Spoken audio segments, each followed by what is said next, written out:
Good morning.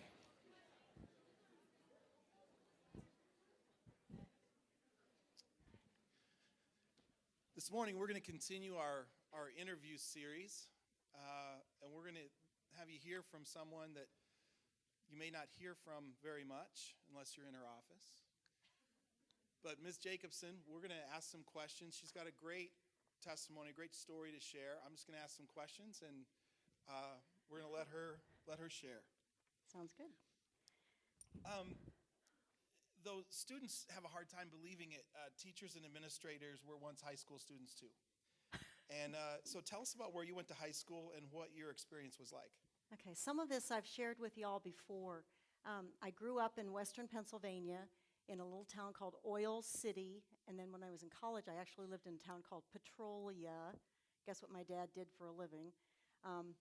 And when I was a freshman in high school, so freshmen consider this, right about this time of the year, we moved from this little town in western Pennsylvania, about 35,000 people, to metropolitan New York. My dad worked in Manhattan. I went to high school in Ridgewood, New Jersey, and I think we have a picture of my high school. Maybe not. Big culture change for me. My high school had a great theater program, strong theater program. Metropolitan New York, we had great connections with Broadway, and I was kind of being groomed for theater, to be an actress. I had some strong connections with some Broadway directors that were looking at me, and I was not a believer, so it was like, boy, go with impulses. So I was headed toward a career as an actress. Well, in our discussions that we were preparing for today, you mentioned that you came from a Catholic background. Yes, sir. And that God got a hold of your life while you were a college student. Can you tell us about that? Yes. Those of you that have been raised Catholic, maybe you've had the same experience. I knew a lot about Jesus. I mean, I knew a lot about him. I had never met him personally. I didn't know the Lord. I wanted desperately to serve him. And so for a period of time, I also wanted to be a nun because I couldn't figure out how else do you serve God unless you cloister yourself away and take a vow of poverty and silence and chastity and, all those kinds of things. I went to college in North Carolina, and my sophomore year of college, I was introduced to Christ by a kid who was a part of Campus Crusade for Christ. And I tell this, and people kind of go, yeah, right, whatever. This is the absolute truth. I accepted Christ at about 10 o'clock at night. The next morning, the sky was bluer, the grass was greener, I could hear birds singing. My entire life was changed. And the Lord just got a hold of me and snatched me out of the jaws of hell. And then I transferred to a Presbyterian college with great Christian professors. The dean of the school was a Christian. It was just an amazing experience for me back in western Pennsylvania. So. You told me that in college you were interested in helping troubled youth, that was a passion of yours, and that you worked for a season at a juvenile detention facility, a reform school for boys. Yeah. What was that like, and did you continue in that career path? Yeah. Okay, so I wanted to be a nun. No, that's not what God wanted for me. I wanted to be an actress. No, that's not what God had for me. And when anybody here rebellious? Okay. I was typical rebellious. Thank you for those two hands in the back. We're going to do tomorrow was going to be on lying if we didn't see some hands. That's good. I was typical rebellious kid. My dad knew who I was. And I keep thinking when I get to heaven, I really need to apologize to him because anything my dad said, I did exactly the opposite. He said, "You are a teacher. I see you as a teacher." And I thought, there is no way I am ever going to be a teacher. So there. And so I headed the exact opposite direction. I'm going to be a nun, going to be an actress. Then I was going to be a psychologist. I was going to save kids from their troubled lives. So I did work for a semester at a school called George Junior Republic in western Pennsylvania. It was one of the most difficult experiences of my life. These kids were elementary school kids. Elementary school kids, and this was a reformatory. These were kids that were in trouble with the police for whatever crimes, car theft, assault and battery. These were rough kids, and they were from the inner city of different areas and were sent to George Junior. I went there and really taught Bible classes to them, but I was so naive and so idealistic. I don't I couldn't grasp what they had gone through. You know, I'd lived a pretty protected life, upper middle class, safe, mom and dad, family intact, all of those kinds of things. So working with troubled kids, I just didn't have the experience, I didn't have the wisdom, I didn't have the knowledge to really touch those kids' lives. So I think, and that was my senior year of college, and I think that's when I realized, boy, I don't have what it takes to be a psychologist to help these kids. So then I was just floundering, just asking the Lord, what do I do next? I didn't know where to go. So Well, after you graduated from college, you moved to Phoenix, Arizona, and that's where you met your husband. So Yes. tell us how you met Travis, and how'd y'all get to know each other, and tell us about when you got married. okay, there's a picture of Travis, little kid. He weighed about 150 pounds when we first met. If y'all know him, he's well, now he's 6'5". He used to be 6'6". But you shrink as you get older. Plus, he had a motorcycle accident, landed on his head, and it compressed his spine. But that's another story.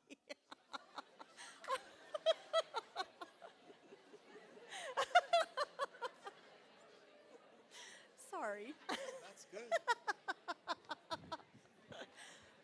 Sometime I'll have him come in and share that amazing story. So this is my sweet Travis when he was about 27, 28 years old.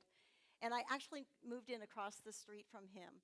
And again, God, boy, listen to the Lord. He wants to do some incredible things in your life. And so as I said, I graduated from college, said, boy, psychology is not for me. What in the world do I do now? Moved to Phoenix, Arizona because my sister was there.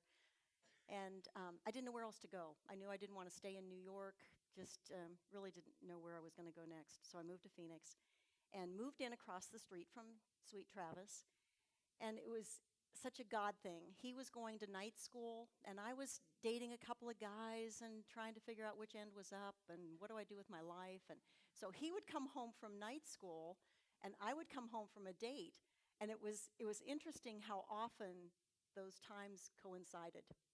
And so we'd stand on my front yard and talk, and then finally we went into my house, and I'd make a pot of coffee. And we did this for weeks and weeks and months, and just talk.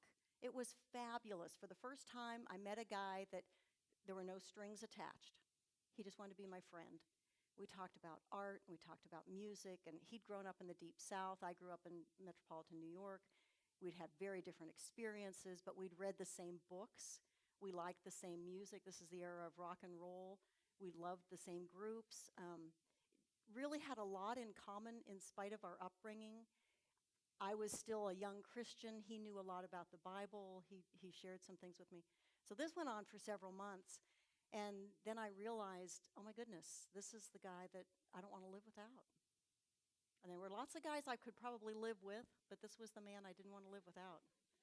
And so I told him that. And that was a scary, scary thing to say to this guy that we're just friends. I mean, it's very platonic. I said, what do I do? I've fallen in love with you. And changed our lives, you know. I mean, here we are almost 40 years later, still together after all these years. So It's not every day your principal gets to tell you a love story, right? This is good. Well, you told me that while you were in Phoenix, you worked at Bethany Bible Church. Yeah. I know where Bethany Bible Church is. I actually took some seminary classes there back in the day when I lived in the Valley. yeah. You said that you met some people there that would someday just become incredibly important to you. Yeah. So tell us about that. You know, when you get to be, well, even now at your age, you can look back maybe and see who God introduced you to when you were in kindergarten. And maybe they're still friends of yours. You can see the adults that spoke into your life, and maybe they're still speaking into your life. At my age, you definitely can do that. Look back and see that thread that God weaves through your life. So here I am in Phoenix, still a pretty young Christian, still learning, growing, stretching. Boy, God was ever present in my life. And I started teaching a Sunday school class at Bethany Bible to sophomore girls. I only had about 15 girls in my class, precious, precious girls. And I got to do that for 2 years, so I got to have some really sweet relationships with these girls. But when I went to interview for this position of teaching Sunday school, and Bethany is a huge church. I don't have any idea how many thousands of people are there. It was the biggest church I'd ever been part of. But I had to interview for the position. And so the director of the Sunday school was a guy named Marv Todd. I wish I had a picture of Marv. Marv is a big guy, about 6'4", I don't know, 230 pounds, has a really deep voice, and kind of the voice of God. And so Marv interviewed me, and I was kind of working as a secretary. Marv just happened to need a secretary. So you can imagine the rest of the story. He said, "I'd like to hire you for my secretary." And I'm like, "Yes, sir, I'd be happy to work for you." Precious, godly man, married to an absolutely gorgeous woman named Betsy. Marv and Betsy kind of became my parents. Their kids were in the youth group, so they weren't really old enough to be my parents. They have 3 boys. But mom and dad, my mom and dad were back in New York City. I really needed some parents to speak into my life. So Marv kind of became that surrogate dad for me. I worked for Marv for about 3 years. And then just because of Marv, because of my Sunday school class, I really got to know the kids in the youth group there, especially the senior men. Maybe this is why I have such a heart for you senior men. Those guys really became part of my life. They were my small group, if you will, because I was with them every Sunday. We had a great time of worship and prayer before Sunday school, and then I would meet with my girls after that. Just really precious, sweet time with those kids. A.W. Tozer is someone that if you haven't read any of his stuff, you need to. And A.W. Tozer once wrote that it is doubtful that God can use anyone greatly until he has hurt him deeply. You and Travis experienced a very terrible tragedy in your family. And can you talk about what happened and how that affected you, how it changed you? And you mentioned during that awful time you felt like you were being carried along in a bubble, I believe is how you put it, as though you were being carried along by your friends. So tell us about that experience, and how did your friendship with these people make a difference? Sure. So as I said, I told Travis, "Oh, I'm so sorry about this, but I've fallen in love with you. What do we do?" And it was obvious that we were supposed to get married. So we got married. Things were amazing. Travis had a great job. He was working construction at the time, and we bought a cute little house in Glendale, Arizona. If you know anything about Super Bowl, that's where the Super Bowl is going to be played. And I got pregnant the next summer after. We got married in July, and I got pregnant the next July, and it was just like, oh, this is going to be so fun. We're just so happy, and we're such a cute little couple, and we live in this little house. And so we had a baby. And if you guys will show a picture of this little baby. Not whether he's up there yet. Nope, okay. Isn't he sweet? Look at the dimple. I love him. This is Dean. This is our first son. So Dean was born that next summer, and 3 months later, Dean was dead.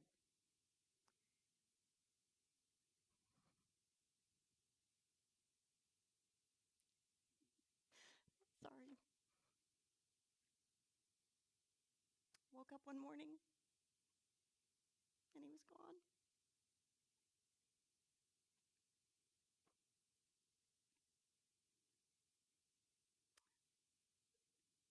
It was so hard.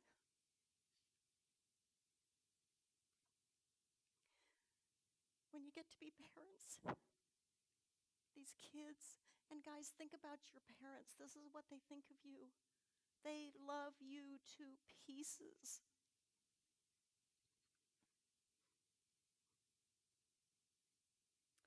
So my sweet Travis had kind of a rocky childhood. His dad was not at all what a dad should be. His dad was a major mess. And so when we had Dean, Travis committed to be the best dad he could be. Just love this child to pieces, raise him in a godly home, be the dad that Dean needed him to be. And then one morning that was all gone. Travis had grown up in the church, Southern Baptist, accepted Christ when he was 12 years old, walked the aisle, became president of his youth group, was in church 3 times a week, Bible study, youth camp, all of those things. In fact, he still says sometimes he wants to take me to Pensacola, Florida, where he was baptized. I mean, he kind of knew what was going on. But now everything he had based his life on was ripped out from under him. He had, it still is amazing to me, and I guess I want to talk to the Lord about this when I get to heaven. What was going on during that time? Travis lost all faith. I mean, it was, and I told you, you guys, and some of you guys know Travis. You see him at the games. He's a big man. He is a big man. He was a puddle on the floor. He was in pieces. He lost everything. Wasn't able to work anymore. He'd go to work and start crying and not be able to work. He had to resign his job. God was still working in my life. I had quit my job to be at home and be a stay-at-home mom. And when Dean died, obviously I contacted Marv and Betsy. I called my dad first, and the next person I called was my Marv. And Marv and Betsy were there within about 15 minutes. And they walked us through that. And again, God. Marv's secretary had just quit, the gal that took my place. And so I got my job back, got to be back with Marv and Betsy, and they just loved on me and carried me through this. Travis cried for 6 months, didn't eat, didn't sleep, had nobody to talk to, wouldn't talk to me, just completely shut down, closed in. That was so hard for me, and I didn't feel like I could grieve because Travis was such a mess. I had to be there for him. I had to be a strong woman and carry my man. But I'll tell you, the biggest thing that helped me was those senior men. Those guys would gather around me on a Sunday morning, lay hands on me and pray for me. They were amazing. This is before cell phones, before text messaging and all this kind of stuff, but they would call me at work to check on me. They'd leave notes with Marv to give to me. Those guys showed up at Dean's funeral. Remarkable guys. This is Phoenix, Arizona in the mid-1970s. And we love basketball. Y'all know that. So we would go to the Phoenix Suns basketball games. And several of the team members were believers. And the senior boys, so smart, they set out to trap Travis to bring him back to the Lord. And so they set up a Bible study. And Paul Westfall, I don't know if you know Paul. In fact, Tyler, or Mr. Neal, I think he teaches or is a coach at is he at Grand Canyon now? Okay, I think he was at Pepperdine for a while, but he's a basketball coach at Grand Canyon University. And Paul was going to come and teach a Bible study, and this was a hook to get Travis to come to Bible study so that he could hear the gospel again and reestablish his faith. And so we went to this Bible study. I mean, these guys, their moms brought us food. It was just incredible. They were my small group. They loved me through all of that. And the craziest thing was I felt like Glenda the Good Witch in that little bubble, in the Wizard of Oz when she just kind of floats around. And I had a 10,000-foot view of what was going on. I try now to go back and remember, and maybe I was just in shock, but try to remember the funeral, walking with Travis through those 6 months, and I can't remember any of it. It's just gone. I don't remember a whole lot at all. Travis is the one that tells me what I did those 6 months. But at the end of 6 months, some things really changed. And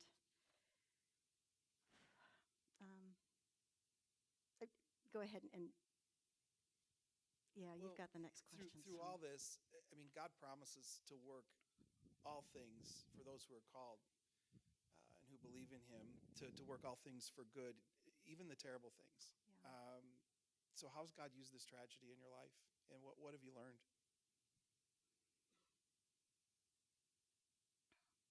So I think partly because of these kids speaking into Travis's life, walking with me through this, and just God. God is God. My goodness, he is so big. He is so much more than we can even begin to imagine. And he plants all kinds of seeds in our lives. Phoenix is a place that's known for thunderstorms, huge thunderstorms, lightning strikes, just craziness, and then unbelievable rainbows, beautiful, beautiful rainbows. The day that Dean was born, there was a rainbow. The day that Dean died, there was a rainbow. The day of Dean's funeral, there was a rainbow. And so after these 6 months of poor Travis wandering in the wilderness, I came home from work one day and there was a double rainbow. And I'm like, ooh, okay, what's going on, God? This is going to be fun. What's happening? So I walked in the house, and Travis was, for the first time in 6 months, dressed and sitting in a chair, obviously in his right mind. And he said, we need to talk. And my heart just sunk. I thought, oh no, he is going to tell me that the marriage is over. There's a high incidence of couples divorcing when there is a child death. And I walked in the door and I thought, okay, this is it. He's going to cut the cord. And so I sat down and he said, I've been wrestling with God for these 6 months. I've been blaming God. I've been yelling at God. And I finally reached a point where I can do nothing on my own. He said, I have to give my entire life to God. He said, every step we take from here on out is God's. He said, we no longer make decisions. We hear from the Lord, and we ask him to be in control of our lives. Which sounds like, woohoo, this is great. This is what I've been praying for. But that was a scary thing, too. It's a scary thing to follow the Lord, because if you've read the Chronicles of Narnia, you know he's not a tame lion. He doesn't do things the way we expect him to, obviously. Within 2 years of Travis coming back to Christ and us rededicating our lives, our marriage, our futures to the Lord, we got to have a little girl named Keely, and then the Lord called us into full-time Christian service. We sold everything, quit our jobs, moved to San Diego. Travis went to Point Loma, finished his degree in Bible. We began pastoring churches in inner city LA, back in San Diego, then in southern Idaho, then in central Arizona. And through all of that, we got to have 2 more precious, precious kids. I have a son named Cam and a daughter named Kate. And then now I get to have 2 grandsons. One of the coolest things out of all of that was my kids are not afraid to die. They all know that they're big brothers in heaven, and it's going to be okay. I mean, they know Jesus. They're believers. They walk with the Lord. But to know that their big brother is there is just kind of like the icing on the cake. It's been real precious for them. Also through that, we got to lead a lot of people to the Lord. Got to pray a lot of people into heaven. Got to be at the bedside of folks as they passed from here to Christ's kingdom, and got to pray with their families. Got to meet a lot of kids. Got to lead a lot of kids to the Lord. For me personally, the Lord really started showing me that my dad was right. You know what? I am a teacher. And so I started working in Christian schools when Keely was in kindergarten, started teaching kindergarten, was on school boards, substitute taught, started a Christian school, became a principal of a Christian school, worked at the Association of Christian Schools International in Colorado Springs. Now I get to be here with you. God really directed my paths, and his hand has been on us. Like I said, Travis and I have been together almost 40 years. That's a long time. Woo! And there have been some other real rocky places in it, but man, nothing like losing Dean and watching Travis fall on his face before the Lord and submit to him. It's been a wild ride. It's been fun. Well, one more question. We've just started small groups here at Trinity on Thursdays, and I preach to people all the time that it's crucial that we make good friends wherever we go. Yeah. Even if we're just there for a short time. And the time to form or be part of a small group is before the crisis happens. Yeah. Because if you wait till the crisis happens and you have no one around you, it's too late. Yeah. What advice would you give to our students regarding friendships and small groups? I've heard that last Thursday was great, that a lot of you had really positive experiences in your small group. Don't stop. keep investing in those small groups. Be honest, be candid, be transparent with those in your group. As I said, these senior boys, more than anything else, really walked me through that difficult time of losing Dean, and they were there to celebrate when Travis came back to the Lord, and we rededicated our lives to Christ. Marv and Betsy still are my parents. We're in close contact with them. Marv's obviously getting a lot older. He's not well, and so we may lose him this year. But Marv and Betsy were guardians for our kids. They babysat our kids. They helped us when we needed even just parent help to talk us through some situations. They still live in Phoenix in the same house. We get to see them every once in a while when we go back to Phoenix, back to Prescott. Don't discount the relationships that you have with one another. The people that are sitting beside you right now are people who will walk through the rest of your life with you. I even have friends from high school. I graduated a long time ago, 1970, from high school. I still have those friends in my life. We've walked through a couple of deaths together. They're not believers, but I still have them as friends that I can talk to and cry on their shoulders. You guys have the same thing here. Don't discount what you've got. This is precious. Great. Well, let me pray and we'll go to class. Hang on. I've got a Bible verse, and I hope you guys appreciate the teachers that you have here too. I always say I've been in Christian education 30 years. I've never met people that are here like the people that are here at Trinity. You've got some incredible adults that want to speak into your lives. Listen to them. This morning, some of you were in the library when we were in there having Bible study. Mr. Halliday is teaching us on wisdom, and this was a verse that he referenced, and I thought, okay, this is the verse I've been asking the Lord for, and of course he always waits till the last minute, so he gave it to me this morning. This is from Colossians 1, verse 9 and 10. It says, "So I have continued praying for you ever since we first heard about you. We ask God to give you a complete understanding of what he wants to do in your lives." Listen to this. "And we ask him to make you wise with spiritual wisdom. Then the way you live will always honor and please the Lord, and you will continually do good, kind things for others. All the while you will learn to know God better and better." And that is my prayer every day for you, that during your experience here at Trinity, you will learn to know God better and better, and you will walk in wisdom all your lives. God, thanks for today. Thank you for our life stories, and thank you for the way that you bring us through the difficult times, and that you do promise to work all things together for good to those who are called according to your purpose. And I just pray for all the students in the room now, that you would bless them, that you'd take something that Moira said today and help it connect with them, and that you would encourage all of us to keep loving one another, have each other's backs, and to encourage one another. We're blessed to be here. Thank you so much. Amen. Amen. All right, Before y'all, you go in all peace. go, we have we have coupons for the game Friday night. It's family night.